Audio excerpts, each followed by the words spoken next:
ان تمام چیزوں سے محسوس ہوتا ہے کہ ایک مسلمان کی ذمہ داری ہے کہ وہ خدمت کو اپنائے۔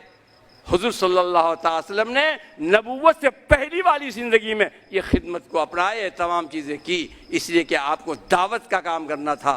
اب دعوت کے کام کے لیے خدمت ضروری ہے، اللہ کا پیغام پہنچانے کا۔ وہ کذالک جعلناکم امۃ وسطا لتکونوا شہداء علی الناس ویکون الرسول علیکم شہیدا۔ جس طرح سے اللہ کے رسول نے آپ پر گواہی دی ہے، آج آپ کی ذمہ داری ہے کہ پوری دنیا انسانیت کے سامنے آپ اسلام کی گواہی دیں۔ اس دعوت کو پہنچانے کے لیے آپ کے اندر خدمت کا جذبہ ہونا ضروری ہے۔ اگر خدمت نہیں ہے تو آپ دعوت کے کام کو انجام نہیں دے سکتے۔ نبی کریم صلی اللہ علیہ وسلم سے چونکہ دعوت کا کام لیا جانا ہے، اس لیے نبوت سے پہلے کی زندگی میں ان کی تربیت خدمت کی بنیاد پر ہوئی ہے۔ اس ملت کو اگر چاہیے کہ آج جو چیلنجز ہمارے سامنے ہے، ان چیلنجوں کا علاج ہم خدمت کے ذریعے سے کر سکتے ہیں۔ اگر آج ہم خدمت کی اس زندگی کو اپنا لیں جو نبی کریم صلی اللہ علیہ وسلم نے اپنایا، تو آج ان تمام سازشوں کا ہم بیٹھ کر انتہائی خوش اسلوبی سے مقابلہ کر سکتے ہیں۔ مجھے یاد پڑتا ہے کہ جب حضور صلی اللہ علیہ وسلم کے زمانے میں، ایک زمانے کے اندر حضور صلی اللہ علیہ وسلم کے ایک دور میں ایسا آیا، مکہ کے دور میں، کہ آپ کے خلاف پروپیگنڈا بہت ہوا۔ میڈیا اس زمانے میں بھی تھا، جیسا بھی میڈیا تھی، یہ میڈیا ہر زمانے میں تباہی مچانے والی رہی ہے، کوئی آج ہی کی بات نہیں ہے۔ اس زمانے کی میڈیا نے ایک پروپیگنڈا کیا کہ محمد صلی اللہ علیہ وسلم یہ ہمارے معبودوں کو برا بھلا کہتے ہیں، بہت پروپیگنڈا کیا، لوگوں میں آپ کے خلاف نفرت پھیلائی۔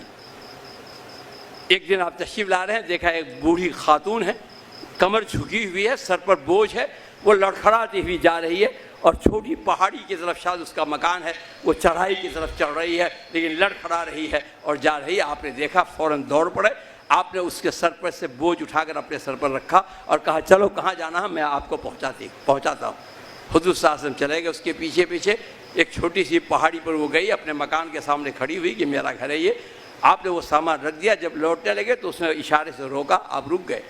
اس نے پہلی بات تو یہ کہی کہ میں تو یہ سمجھتا تھا کہ اب مکہ ختم ہو گیا، اب یہاں پر کوئی انسان باقی نہیں رہا، انسان یہاں سے مٹ رہی ہے، لیکن اے نوجوان، تم کو دیکھ کر میرا حوصلہ بڑھا، اور میں یہ سمجھتی ہوں کہ ابھی مکہ زندہ ہے، میرا مکہ کا سماج ابھی بانچ نہیں ہوا ہے، یہاں پر کوئی نہ کوئی تمہارا جیسا انسان موجود ہے، ابھی انسانیت زندہ ہے۔ کہا تم سے مجھے بڑی پیار ہے، میں کچھ تو دے نہیں سکتی تم کو، لیکن ایک بات بتاتی ہوں کہ دیکھو بیٹا، تم بہت اچھے آدمی لگتے ہو مجھ کو، تمہارے آبادی میں ایک شخص آ گیا ہے جن کا نام محمد ہے، وہ ہمارے معبودوں کو برا بھلا کہتا ہے، تم اس سے بچتے رہنا، اس کے پاس مت جانا۔ آپ نے مسکرایا، آپ نے فرمایا وہ محمد تو میں ہی ہوں۔ کہا اچھا تم ہی ہو؟ کہا تم کیا کہتے ہو؟ کہنے لگے میرا پیغام یہ ہے، وہ فوراً آپ کے ہاتھ پر ایمان لے آئی۔ یہ میں کوئی کہانی بیان نہیں کرتا، میں یہ بتا رہا ہوں کہ اسلام کی اشاعت کا طریقہ کیا ہے۔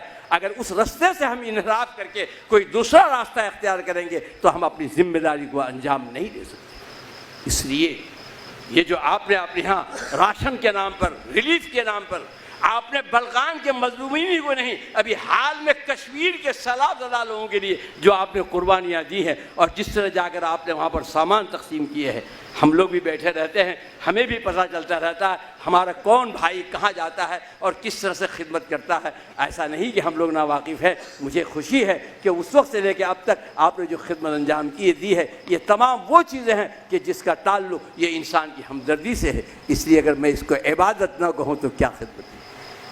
میں یہ سمجھتا ہوں کہ آپ نے وقت کا ایک بہت بڑا کام کیا ہے۔ اس وقت ضرورت اس بات کی ہے کہ اسلام کے خلاف جو چیلنج ہے، اس چیلنج کا مقابلہ کرنے کے لیے اسلام کا وہی لوگ جو ہمارے خلاف اور اسلام کے خلاف ہذیانی کر رہے ہیں اور غلط بیانیاں کر رہے ہیں، اگر کبھی وہ قرآن شریف پڑھ لیتے ہیں اور کبھی وہ حدیث شریف پڑھ لیتے ہیں تو پھر وہی راہ راست پر آ جاتے ہیں۔ وہ ہمارے اعمال کو دیکھ کر اسلام کے خلاف آج بکواس کر رہے ہیں، تو ایک محاذ ہمارا یہ ہے کہ ہم کو اپنے اعمال کو درست کرنا ہے۔ مجھے خوشی ہے کہ تنظیم کے ساتھ آپ نے اصلاح کو بھی اپنے عنوان میں شامل رکھا ہے۔ میں سمجھتا ہوں کہ آپ کے بزرگوں نے اسی مقصد کی تکمیل کے لیے تنظیم کے ساتھ اصلاح کے لفظ کو شامل کیا تھا۔ اس کی معنویت جتنی کل تھی اتنی آج بھی ہے۔ اب آپ کی ذمہ داری ہے کہ اس کی معنویت کو آپ کتنی بڑھا سکتے ہیں اور کتنا آپ آگے لے جا سکتے ہیں۔ تو ایک تو یہ ہے کہ میرا عمل دیکھ کر کے وہ قائل ہو جائے اسلام کا ایک محاذ بڑا ہمارا یہ ہے کہ جس پر ہم کو جس پر کام کرنا ہے. دوسرا محاذ یہ ہے کہ ہم اپنے مسلکوں پر جو آج اپنی پوری قوت صرف کر رہے ہیں، مسلکوں کا تعارف بند کیجئے اور اسلام کا تعارف سب مل کر کے کریے. اگر اسلام کو ہم نے دنیا کے سامنے پہنچا دیا تو آج ہمارے خلاف جتنی بدگمانیاں ہیں ان بدگمانیوں کو ہم دور کر سکتے ہیں.